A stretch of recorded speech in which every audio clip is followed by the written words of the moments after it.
I will never let you divorce him. Yeah, Mom's right. I can't even walk. That's what my mother-in-law and my husband told me. I married my husband Liam because I loved him. Even though we are no longer lovers, I still care about him deeply as family. My mother-in-law was strict in some ways, but she never said anything unreasonable. My husband always defended me. Then one day, he had a big car accident and didn't wake up. While I was busy visiting my husband and dealing with the accident, I checked the driver's recorder. When I saw the footage, I was shocked. I knew I could never forgive my husband. Everything that had happened seemed like a lie. When he woke up and was in a wheelchair, I said goodbye to him. My name is Julie, a 37-year-old housewife. My husband Liam and I got married 5 years ago. I was depressed for a long time because my ex-boyfriend, who had promised to marry me, dumped me.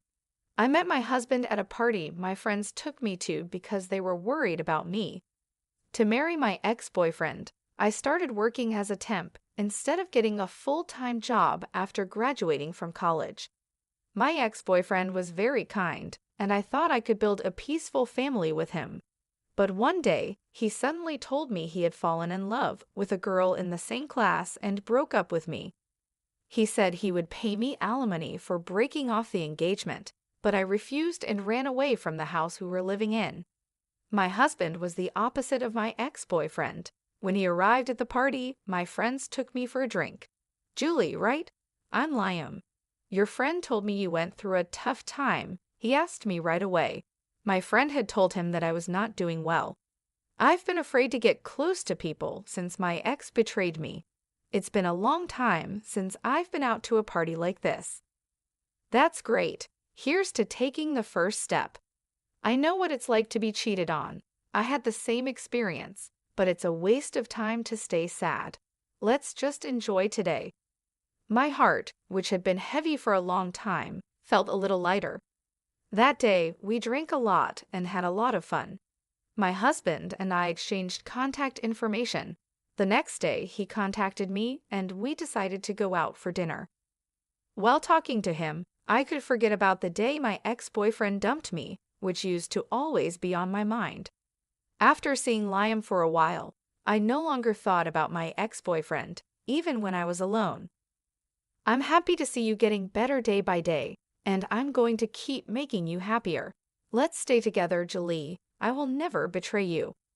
When I heard these words, I knew I could trust him. We officially started dating. Every day was happy and fulfilling. Even though he was the same age as me, my husband was very dependable. When I had a bad day at work, he cheered me up like he did when we first met. My friends were surprised to see that I had become a different person from the one who had been depressed a few months ago. After a year of dating, he proposed to me, and we decided to get married. I was so happy to be able to marry someone I loved so much. When we went to my in-laws' house to say hello, I was so nervous that I couldn't stop sweating. My father-in-law was a man of few words, but he tried to ease my nerves. My husband also showed me pictures from his childhood to help me relax.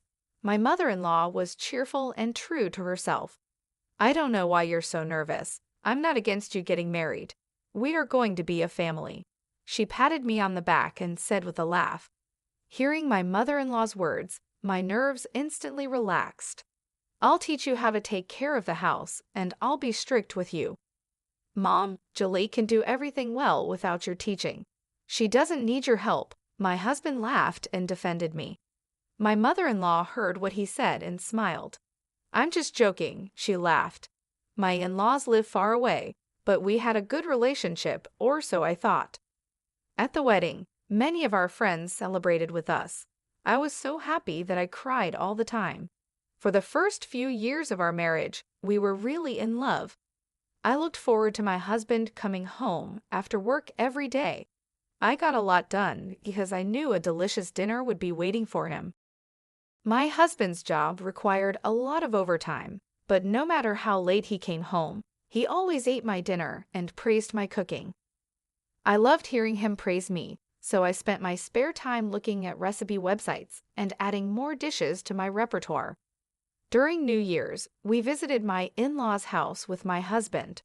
My mother-in-law always taught me how to cook. You should buy an instant pot. Try this meat. It's so tender, isn't it? Sometimes she was kind, but more often she was stern. What are you doing? You're wasting your time.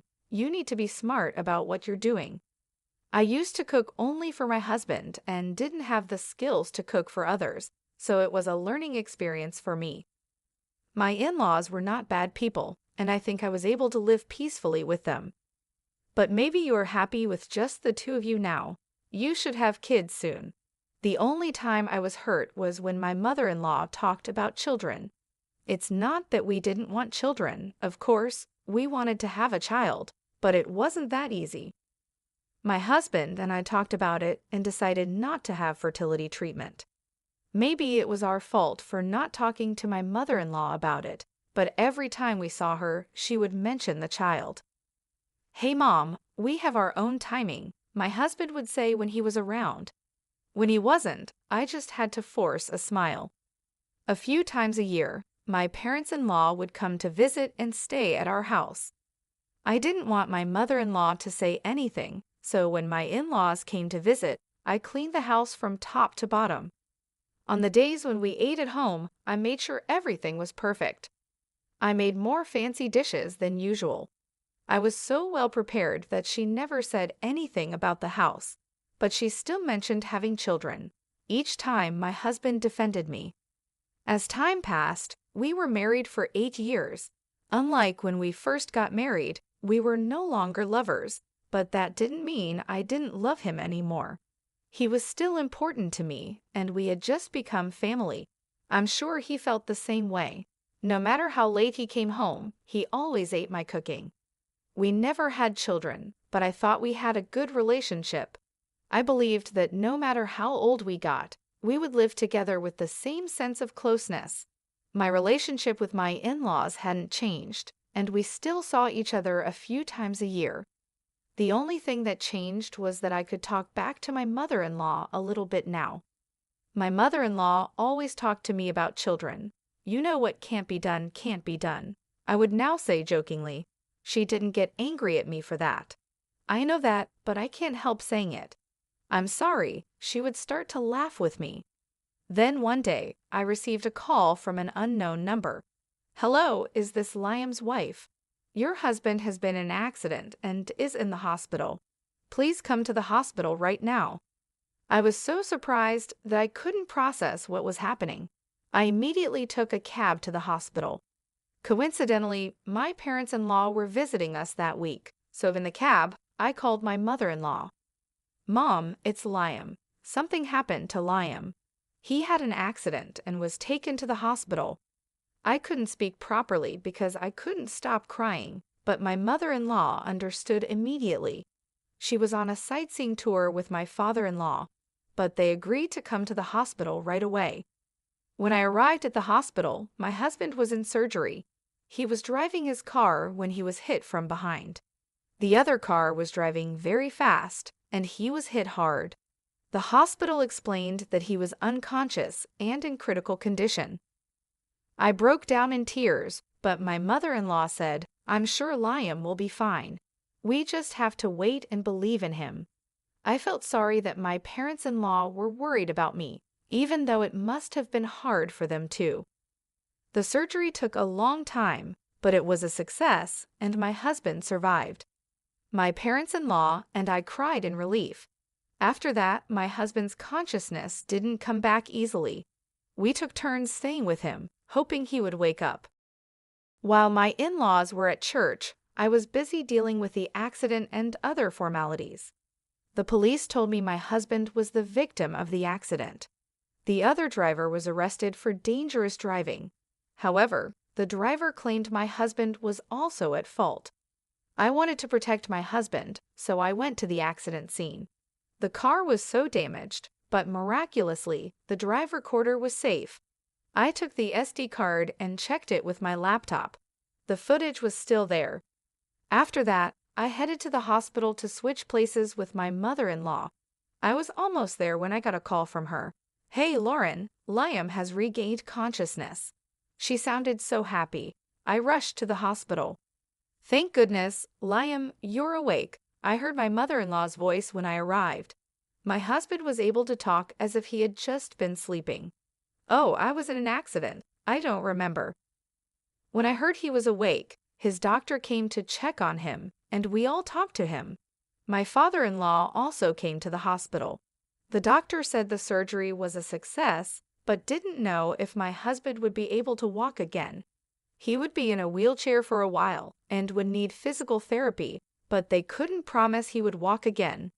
The atmosphere in the room turned heavy. Why? I can't walk, my husband mumbled to himself after the doctor left. My mother-in-law tried to cheer him up. We will help you as much as we can. Let's do our best in physical therapy so you can walk again, right, Lauren? Instead of agreeing, I said, no, I'm leaving him. I want a divorce, I said. Everyone there was surprised by my unexpected answer. Huh? What are you talking about? In a situation like this, I'll never allow you to divorce my son. You're a heartless woman. My mother-in-law yelled at me. My husband added, yeah, Mom's right. I can't even walk. How dare you? My father-in-law was too shocked to say anything. Then I took my laptop out of my bag and showed them a video. What if someone finds out? A young woman asked. It's okay, we're on break. No one from the office is going to come around here, my husband replied. Your wife could be watching, she said. There was my husband and the young woman, talking to each other and making out. She was wearing the uniform of the company where my husband worked. From their conversation, it was clear he had been having an affair with her. What the hell is this? My father-in-law asked in surprise. No, it was just a fling. There's nothing between me and this woman, my husband stammered, too nervous to explain himself. My mother-in-law seemed at a loss for words, maybe because she was so surprised. I kept quiet and played the next video. I'm not doing well with my wife. I'm getting divorced soon, so let's get married, my husband said. Really? Will you marry me? The woman asked, giggling. How disgusting. What are you doing, Liam? My father-in-law, who was always so calm, turned into an angry man. My husband was lying on his face. Liam, you shouldn't cheat on your wife. Apologize to Lauren. And Lauren, forgive him, okay? Liam's body is like this now. He can't cheat on you anymore. My mother-in-law, who had kept quiet until a few minutes ago, became impatient and started defending her son. Well, I want you to watch something else, I said, and then I played another video. There was my mother-in-law and my husband. I want to see my grandchildren's faces, she said. Mom, don't tell Dad, but I'm thinking of getting a divorce and remarrying. The next one will be young, so you'll be able to see your grandchild soon, my husband replied. Oh yeah, that's great. But if you cheat on your wife, she'll take all the money, she warned. Don't worry, I'm making sure she never finds out. As long as I come home and eat, that's all that matters to Lauren. She is happy as long as I eat her cooking. She doesn't seem suspicious at all. I'll play it smart. Don't worry, my husband said. You are so smart, my mother-in-law praised him. I can't wait to see my grandchildren. My mother-in-law knew my husband was cheating on me and agreed he should divorce me so she could see a grandchild. This was disgusting. How dare you talk like this? I don't want this kind of wife or son. My father-in-law's face turned red with anger. My mother-in-law and my husband looked impatient, not knowing what to do. Which one of us is the heartless one? I'll divorce you for sure. Why should I help you after all you've done? Be happy with your young lover. Goodbye. Wait, Lauren. Ignoring my husband's voice, I left the hospital room. My father-in-law followed me. Lauren, I'm so sorry, he said, bowing deeply. It's not your fault. Thank you for everything. Please tell him that my lawyer will be in touch with him. As I walked out of the hospital, the tears I had been holding back began to flow. I wondered how long I had been deceived. I didn't know, but now that I did, I was glad I could leave him. The divorce went through without a hitch. I got a lot of alimony. The other woman my husband cheated on me with was a receptionist at Liam's company. I was surprised to hear she was just 23. They used to meet on their lunch break a few blocks away from the office and then go back separately. The accident happened while my ex-husband was returning to the office alone.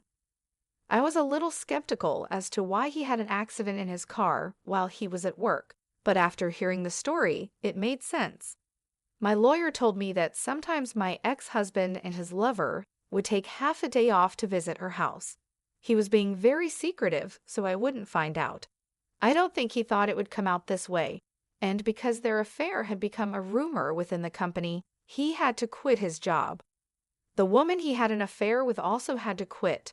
She was young and had no savings, and had to borrow money to pay the alimony. At the same time, we divorced. My parents-in-law also divorced. My father-in-law couldn't forgive my mother-in-law either. I was surprised when I heard from my father-in-law about the news.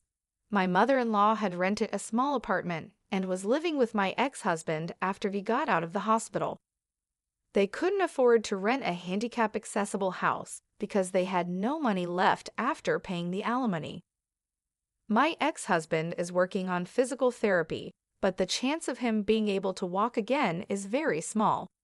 His young lover left him when she realized he might never walk again. She didn't want to be tied down to someone who couldn't walk, so she decided to leave him and move on with her life. This left him even more devastated, adding to the emotional toll of his physical condition. I've been living alone for a while now. At first, it was hard to adjust to the quiet and the loneliness, but over time, I started to find peace in my own company. I started to enjoy the freedom of making my own decisions and living life on my own terms. I redecorated my home to reflect my tastes and started new hobbies that I had always wanted to try but never had the time for. I've decided to make a fresh start and focus on my career. I am studying to be a certified public accountant. It's a lot of hard work, but I am determined to succeed. I spend hours each day studying, taking online courses, and preparing for exams. If I get certified, I might be able to get a permanent job through a friend's introduction. This could be a great opportunity for me to build a stable and rewarding career. I am looking forward to this new chapter of my life. I feel hopeful and excited about the future. I have learned a lot from my past experiences, and I am determined to make the most of the opportunities that come my way. I will make sure to enjoy every minute of this new journey. I will focus on my personal growth, my career, and my happiness. This is my time to shine, and I am ready to embrace it fully. In addition to studying, I have been taking better care of myself. I joined a gym and started working out regularly. I found that exercise not only improved my physical health, but also boosted my mood and helped me manage stress. I also started eating healthier, cooking nutritious meals for myself, and even trying out new recipes. I reconnected with old friends and made new ones. I joined a few social groups and clubs related to my interests, which helped me meet people who shared my passions. These new connections have been incredibly supportive and have made me feel less alone. I've also been volunteering in my community. Giving back has been a rewarding experience and has given me a sense of purpose. I've helped out at local shelters, participated in community cleanups, and even started tutoring children in math, which has been both challenging and fulfilling. Throughout this journey, I've been journaling my thoughts and experiences. Writing has been therapeutic and has helped me process my emotions and reflect on my growth. Looking back on my entries, I can see how far I've come and how much stronger I've become. I am grateful for the support of my friends and family during this time. They have been my rock, providing encouragement and love when I needed it the most. Their belief in me has helped me believe in myself. As I move forward, I am excited about the possibilities that lie ahead. I know there will be challenges, but I am confident in my ability to overcome them. I am focused on building a bright future for myself, one filled with joy, success, and fulfillment. This new chapter of my life is a testament to my resilience and strength. I am proud of the person I am becoming and look forward to the adventures and opportunities that await. I will make sure to cherish every moment and live my